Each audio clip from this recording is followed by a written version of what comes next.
And you're an ex-football player? No. Oh. I'm a landscaper. Are you really? Yeah. You know, Gary said something to Brian or something about. He thought you looked familiar. I wish I was. Margaret was asking Gary a question about pro football. Who knows? Watch him be retired and he's like a multi-millionaire. I'll kill him. I'll freaking kill him. You know, they've asked me what I do, so I told them I was a landscaper. 15 years ago, I was in the NFL for 11 years. My real name's Gary Hogeboom, but I don't think anybody needs to know that because I'd be voted off immediately. If somebody does recognize me, I'm just going to say, that's not me. I'm Gary Hawkins. Every season of Survivor is a story. There are main characters, sidekicks, comic reliefs, and villains. A good season of Survivor tells a compelling story that has you rooting for someone and against someone else in hopes that it all ends in a satisfying conclusion. Each story that we look at together will go through one character's journey from beginning to end, from the time they're introduced until they inevitably get their torch snuffed or win the game. We will look at every character moment and strategic move to determine whether they were a hero or a villain and whether they were a good or bad strategist. And with that, welcome to Once Upon an Island. Now, for reference, we are only going to be observing what the TV show is showing us and what story is being told through the show. No future seasons will be mentioned, as the story and characters here have no idea about what happens in those future seasons. Secret scenes and behind the scenes footage may be included to flesh out the story, and all character moments and strategic moves are interpreted with the mindset of what the story is trying to tell us. And now with that, 39 days, 18 people, 1 survivor.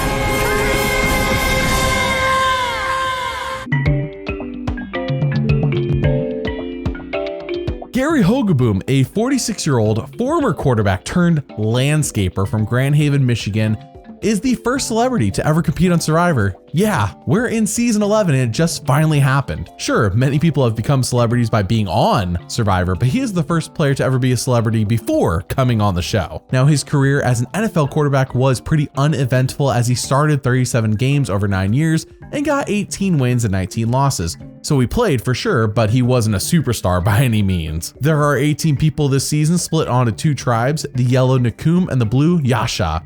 Gary's on Yasha, and he isn't the only one, as Survivor has a new twist. Each tribe will have one other tool to aid you in this game. Come on out.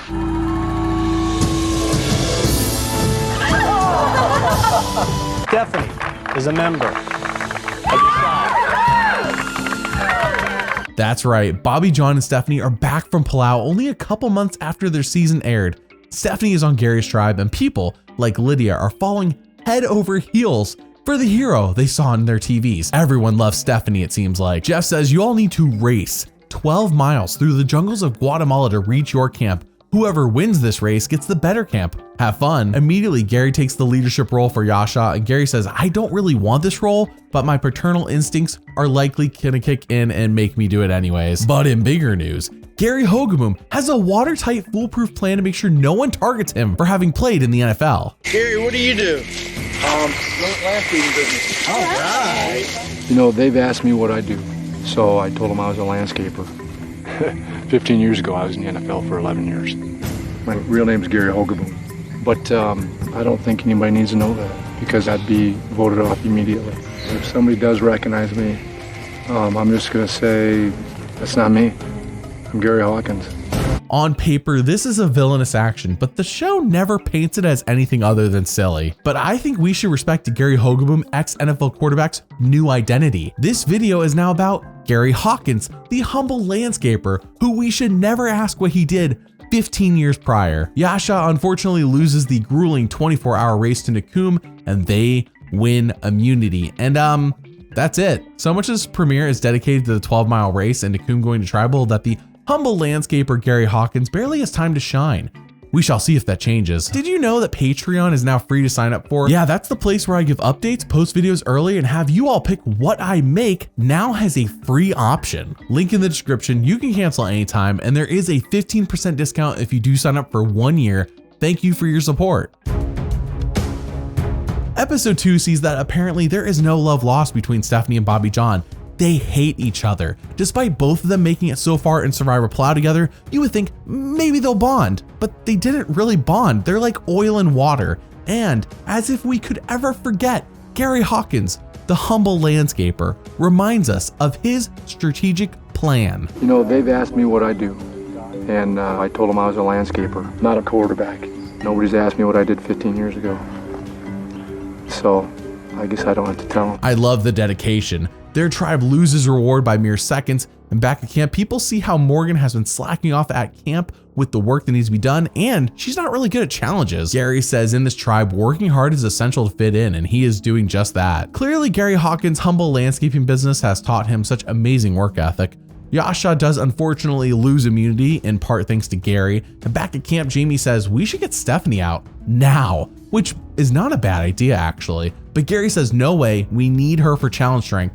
I don't think that he watched Survivor Plow. He must have been too busy doing landscaping to see that actually Stephanie is never helpful in challenges, basically. That's the reason her tribe collapsed. But then Brian asks an absolutely absurd question that has seemingly no basis in fact. Gary, were you a former NFL quarterback?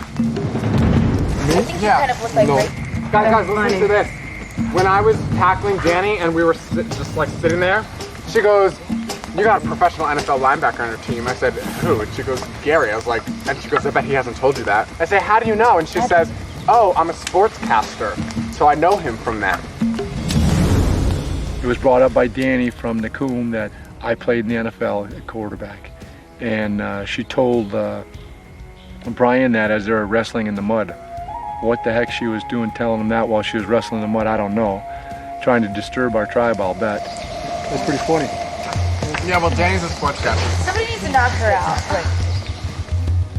I'm just going to deny and see how it goes. I'll play it by ear because I think I'd be voted off immediately. I work in sports radio back in Kansas City, and Gary used to be a professional football player. Quarterbacks, though, aren't usually as athletic as the rest of the football players, but he's been holding his own, so let's see what happens. Wow, I cannot believe Danny from the other tribe would make up such blatant lies about our friend Gary Hawkins. Well, thankfully, Gary convinces everyone that he is Gary Hawkins, obviously, and at tribal council, Morgan is voted off 8-1. Morgan, the tribe has spoken. It's time for you to go. Yasha got away with the Stephanie LaGrossa curse in episode 1 due to Nacum being annihilated by that 24-hour race and their people not being ready for the immunity challenge, basically. But Nacum is now recovered and Yasha is taking a beating as they lose both the reward challenge and the immunity challenge, and people are now so hungry that they're eating termites. Like Morgan before her, Brianna has been slacking off at camp and in challenges, so she is also voted off 7-1. Brianna, the tribe has spoken. It's time for you to go. Episode 4 sees Gary and Rafe doing their best to upgrade from the termites they had been eating. Now they're catching minnows. It ain't a lot, but it tastes a whole lot better. Now they would venture further out in the water, but the crocodiles are so prevalent that it is literally not safe for them to do so. They then go to the reward challenge where the tribes get to pick who will go on a trip to a Mayan pyramid and have a picnic lunch. Gary and Amy are chosen by the Yasha tribe, which means they really like them. And while on said picnic lunch with Margaret and Judd from the other tribe. And you're an ex-football player? No, Oh, I'm a landscaper. are you really? You know, Danny said something to Brian or something about. He thought you looked familiar. I wish I was. Margaret was asking Gary a question about pro football. Who knows, watch him be retired and he's like a multi-millionaire. I'll kill him. I'll freaking kill him. How dare she assume that? Gary Hawkins would have loved to have made millions in the NFL, but he didn't, so now he's doing humble landscaping. Come on, some people just don't have any manners. Now when Gary Hawkins and Amy come back to camp, they are confused, as they should be, because apparently, while they were gone, a tribe swap took place. What the heck? There are now 3 original Yasha and 4 original Nacum on their new Yasha tribe. Well then, with these new people around, he is once again confronted by his nemesis, Danny. Who do you think I was? Oh, I thought you played at Central Michigan. No, I went to Central Michigan, but I didn't play it. No? I thought Gary was going to die when he looked at me because I'd called him out right away on the whole quarterback thing. I don't know, maybe he just doesn't want anybody to know he was a former professional quarterback because, you know, you think right away he doesn't need the money. I'm totally gonna die that I'm Gary Hogeboom till the end. I'm not gonna blow my strategy, and That's my cover. So I'm keeping it. How dare she? Gary Hawkins is but a humble landscaper who just happens to look exactly like the former NFL quarterback Gary Hogeboom. Their tribe wins immunity, though Amy sprains her ankle in the process, and the next day they win reward too. What did I tell you? With Stephanie gone, so is the curse. As part of said reward, they get a safe place to swim in their water, but then they lose immunity. Gary and Brian are like, what the heck do we do? Old Nakum never talks any strategy with us, but Gary has observed how narcissistic, aka self-centered, Blake is, and he sees this as rubbing people the wrong way. So he talks to Bobby John and appeals to Bobby John's moral core when he says Blake does not deserve to go far with the way he acts. Bobby John says, you make good points. Maybe, I don't know what I'm gonna do. Gary then talks to Danny, who's like, yeah, of course, Gary Hawkins, I will do what you say. And at tribal council, they all go to vote, and First vote. Blake. 2 votes Blake. Brian. 2 votes Brian. Blake. 3 votes Blake. 5th person voted out of Survivor Guatemala. Blake. The tribe has spoken. wow, it worked. Even Bobby John flipped. The humble landscaper pulled off a crucial move. Old Yasha and Old Nakum are now tied up 3-3 on their tribe, except tribal lines seem to be fading away now that everyone is bonding on their new tribes. They then go to the reward challenge where Jeff says no matter what, both tribes are going to tribal council. Great, thanks Jeff. They lose reward as if it matters, and back at camp Brian says let's vote off Bobby John. Gary says no way, we need him for challenges. But I am with Brian, both returnees need to go. We then see Danny talk to Gary and say it's either him or Brian tonight, so Gary says well, then let it be Brian. And at tribal council, he is voted off 5-1. Brian, tribe has spoken. Episode 7 sees Gary's tribe winning reward where they get to zipline through the jungles of Guatemala, and they get so much chocolate that it makes them sick. Yeah, I would rather eat chicken after starving for so long than chocolate. But it is apparently Danny's birthday, and in what has to be a Survivor first that I don't think has ever happened since, they just pop on over to their tribe. They're like, hey guys, what's up? Want to come over and swim with us in our swimming pool? Is this even allowed? I know we saw a tribe pop over to another camp at Cook Islands, but that was like a mistake, like it was an accident. But this is basically a merge like situation before the merge. I don't think the show was ready for this. Gary says we need to be nice and make no negative comments whatsoever to them. But then we see in a secret scene someone ask Mr. Gary Hawkins a pivotal question. What is there here about you being a professional football player? I'm not. There was a rumor when we got to camp here that Gary used to be a professional football player. I asked him about it and he goes, well, I don't know what they were saying. He still might be, yeah, but who knows? I wish I was. Yeah, I'm totally gonna die that I'm Gary Hogeboom. Till the end. I'm not gonna blow my strategy. That's my cover. I'm keeping it. Why can't people leave him alone and just trust him at his word? Gary Hawkins is just a humble landscaper. He's not Gary Hogeboom. Now, unfortunately, Yasha loses immunity, and apparently inviting Stephanie over also invited her curse over as well. And then Amy, still thinking about what Jamie said earlier to Gary at the swimming pool, says, hey Gary, I have a question. You can lie. I can lie. But I'll kick your ass afterwards. I'm gonna find you in Michigan. I'll put in Gary Hawkins, 46, it'll come bang, bang, bang. Can you give me the lowdown on Mr. Gary Hawkins, ex-professional football player? Ex-professional football? Yeah, I wish. Yeah. If you want and I found it after, I'm gonna beat you down like a stepchild. If Gary's playing me, I am gonna kick his ass. I'm gonna kick his ass. She'll never find Gary Hawkins in Grand Haven because there's no such thing as a Gary Hawkins in Grand Haven. So she could be searching for years. I love the logic here, as if no one will tell Amy, she won't watch the show, they won't go to the live reunion, this won't be talked about at all. Gary just imagines Amy Googling Gary Hawkins day after day for years and still not finding out who he really is. And I just typed in Gary quarterback into Google myself, and he's the first result 35 years after he last played. But anyways, Amy has a sprained ankle, so she is voted off 5-1. Amy, tribe has spoken. The 4 of you will not go back to your camp. You'll go directly to Nakum's camp. You and Nakum are no longer 2 tribes. You're going to merge into one new tribe. Episode 8 sees everyone merging unceremoniously in the middle of the night.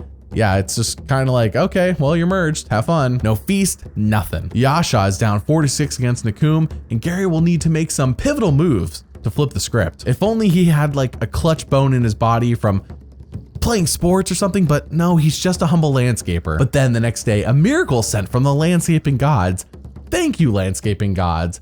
As the note they get reads, if you're feeling bored around camp or could use some peace of mind in this game, there's a small individual immunity idol hidden in the wood. This is in addition to any individual immunity you win at challenges. It is about 6 inches tall and is made of stone. What? Wow, for the first time in Survivor history, you can save yourself without needing to win an immunity challenge. This is huge. Gary says if I find this idol, I'm not telling a soul about it. Everyone then looks and looks and looks, and nothing. As far as we know, nobody's found anything. They know that the idol is about 6 inches tall and it exists, and that's it. The old Yasha tribe tries their best to talk strategy with old Nakum, but no one is biting, and all they're really seeing is a tight group that has Jamie causing drama within it. Bobby John even says Jamie bothers him so much that he wants to smash a pot over his head. Well, hold on there, Bobby John, all right? Don't get kicked off the show. But now it's time for immunity, and Go. Gary and Brandon moving out quickly. Bobby John right behind. Gary wins immunity. Gary, the only person safe from tribal council tonight. Good. Gary needed that because I'm pretty sure an old Yasha member is being voted off next. Gary then talks to Rafe and tries the approach he used with Bobby John earlier about doing the morally correct thing and voting off Jamie, and Rafe listens, but unlike Bobby John, he doesn't care about that. He doesn't care about what is morally right at all. Now, morally right being completely subjective in this case. So at tribal council, they all go to vote, and first vote. Brandon. Jamie. Brandon. 2 votes Brandon. Jamie. 2 votes Brandon, 2 votes Jamie. Brandon. Jamie. We're tied. Brandon. That's 4 votes Brandon. Jamie. Brandon. 9th person voted out of Survivor Guatemala. Brandon. Brandon, tribe has spoken. well, I guess we're in for a pagonging unless that idol can change things up somehow. Gary needs to activate his landscaping skills and find it already. But then Gary Hawkins tells us a story that frankly confuses me as a humble landscaper. In the NFL, we played against Detroit one year and we were down by 20-some points. I threw for close to 300 yards in one quarter and we came back and won in the last part of the game. And that's how I'm approaching this game. I'm going to pull out everything I can to try and get as far as I can. If it gets me there, it gets me there. If it doesn't, I'll feel comfortable the way I play. Is Gary Hawkins confused? Is he now going by Gary Hogeboom again? They then have a reward challenge that sees Judd getting first place, and he chooses Steph and Bobby John to join him. Bobby John says, I don't want to overeat and gorge myself in front of people, especially Gary, and make them feel bad. But then Bobby John gets so drunk that he mistakes a 30-foot tree as a stump and says, hey guys, let's move this thing. And that doesn't happen. But in more important news, Judd gets a note that gives him more accurate information as to where the idol is, and he tells everyone that, hey, the note says the idol is definitely 1000% on the ground, man. And people are like, oh dude, thank you. We had been looking up in trees like an idiot. But Gary, seeing the pagonging on the wall, talks to Jamie and I will vote with you today. Okay. I mean, I have to. Yeah. You know, and you know, I mean, if I don't, I'm dead. He told me something against me. You know, he just won't move and he's voting against me. That's interesting. What? Why is Jamie confused? He completely misheard Gary. Now all of the old Nakum thinks Gary's going rogue. Jamie then wins immunity, and the old Nakum says, yeah, Gary's being voted off tonight. Oh my gosh, Gary Hawkins, the humble landscaper, has done nothing wrong. Steph talks to Gary and says, no worries, you're safe. But she struggles to look him in the eyes when saying that, so Gary knows he's a goner. He then goes out to look for the idol and sees Judd looking up in the trees. Huh, interesting. Didn't Judd just say it was definitely on the ground? Unfortunately, we don't see Gary find anything, which sucks. So we go to tribal council and... If anybody has found the immunity idol and wants to use it tonight, now's the time to bring it up. Oh my God, Gary. Oh man, good job, Gary. I knew it. I've been looking into the ceiba tree because that's an ancient Maya. They worship these trees. Lo and behold, I see the idol.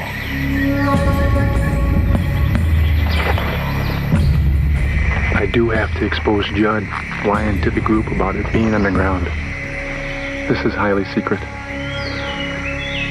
I'm gonna keep it till I need it, which could be tonight. I'm gonna keep it in my pants pocket until I get back to camp, and I'm gonna try and find a hiding place for it. I'm excited. This is good stuff. 10th person voted out of Survivor Guatemala. First member of our jury, Bobby John. Bobby John, chopper spoken.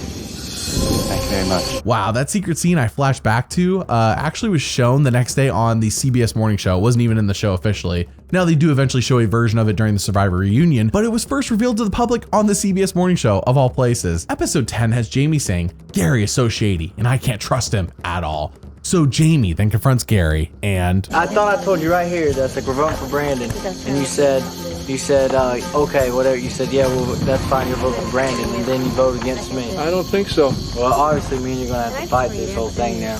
We don't need to fight. I'm just... Well, obviously, because you're calling me a liar, and I don't like it. I did not just call you a liar. Maybe you just don't hear very well. I didn't see Gary lying. I think Jamie sometimes, he just says things because he says it. Seriously, Gary, I really thought, you said what you said. You know, Jamie, you're going to think what you want to think, okay? Yeah, and you're going to think what you want to think. You got that right. Come on, Jamie, forget about it. I'll forget about it. But I'm mad too, Gary, don't worry about it. What's that? I'm mad too, just like you. I'm not mad. I don't think he's mad either, Jim. I don't know. I'm just it just seems like you're starting instigating. I'm just dropping. All right, good, man. That's what I want you to do. Something's off with Jamie, like he has a screw loose or something. Maybe it's the lack of food. They didn't even get a merge feast after all, and Stephanie has not let us forget this. Good on Gary for keeping his cool with everyone watching. Clearly his landscaping business has prepared him for clutch situations. His team wins reward, aka him, Danny, Steph, and Judd all gets gone a reward. And while on said reward, he tries to talk some strategy with them and says, only the strong should reach the final four. Again, the strong being subjective. No one should slide to the end like Cindy or Lydia. Steph says, I agree with you, but Judd does not. They then get surprised with tapes from home, and this humble landscaper has to be sweating bullets that someone might be revealing his identity on camera. We can't have that. Thankfully, his family knows the game plan. They got the playbook, and he clearly loves them, and they don't reveal anything. Rafe wins individual immunity, and Judd says Gary is gone tonight easy. Yeah, the writing's on the wall. Gary says the most important thing he can do is just have a positive attitude. So when they all go to vote. First vote. Gary. 2 votes Gary. Jamie. That's 3 votes Jamie. The 11th person voted out of Survivor Guatemala. Jamie, Travis spoken. Blindsided. Nice! Now that's how you vote somebody out. Wow. Gary is safe, but he is now in a do or die situation. Again, Jamie was voted off for being an annoying loose cannon. Gary is next without immunity around his neck. He then wakes up really early to talk to Lydia about strategy, and Judd overhears him and goes, what the heck, man? I thought Gary said Lydia shouldn't even make the final four. Now, mind you, Judd is completely unwilling to work with Gary, so of course he is seeking other options. Even Rafe says Judd's just being paranoid and ridiculous. Cindy then wins a reward and does not take Stephanie, which annoys her so much that she snaps on everyone back at camp and says, I never get to eat, which is immediately contrasted by Gary saying, Steph eats so much that I doubt she has lost any weight. Stephanie has become the villain the Palau edit kept hidden from us. Yeah, watch her video to understand that one. Gary then talks to Danny, who says our best bet is to rope in Rafe and Lydia with us to make any sort of flip happen. But then at the immunity challenge, Rafe beats Gary, and the writing is on the wall. Gary knows he is a goner, and at tribal council, he goes all out. I personally like Steph, but there's some people here that are starstruck by her. That's not her fault, but they all can probably get her autograph after the show. When we went on that reward, it was me, Danny, Gary, and Steph. Gary came flat out and said, Cindy and Lydia should not even be here. They're riding coattail the whole damn way, and they have no damn reason to even be in this game. That came right out of his mouth. That's right. And so what did I lie about? Because then you're trying to make an alliance with Lydia. But I didn't say you wanted her out of the game. But did I tell them that they should be out of the game? I didn't tell them that. You told me that. I know, but that's not a lie. Oh, that's a playing lie. the game. How is that I a know. lie? Well, that's playing the game. But that's not a lie. I didn't lie to lie. them. This is a lie. Hey, you guys, the idol is on the ground. Okay, Judd, you got caught. You got outed tonight for lying. Okay, all right. I lied about the damn idol. Okay. Told you I'm a bad liar. What is this? This is absolutely hilarious. Gary does not care, and I love it. So they all go to vote, and 12th person voted out of Survivor Guatemala. Gary. Gary, tribe has spoken.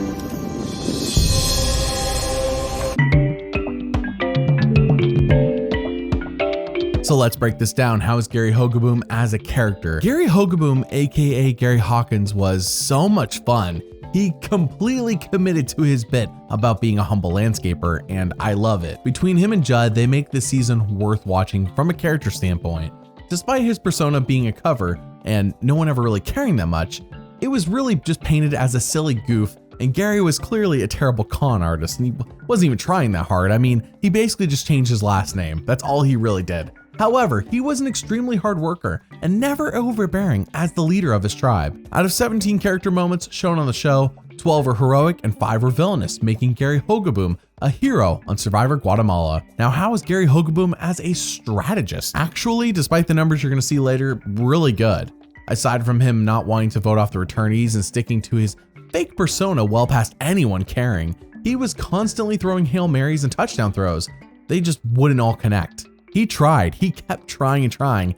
They just didn't work out for him. He's the first person in Survivor history to find an idol without a clue and to play one successfully. Had Gary been in the majority alliance come the merge, I think he makes Final Four easily. Out of 44 strategic moments shown on the show, 25 were smart and 19 were dumb, making Gary Hogeboom a smart strategist on Survivor Guatemala. Thanks for watching, and doubly thanks for liking and subscribing. I'll see you all next time. Every day of my life, I try and glorify God, and that's why I'm here. That's why we're all here.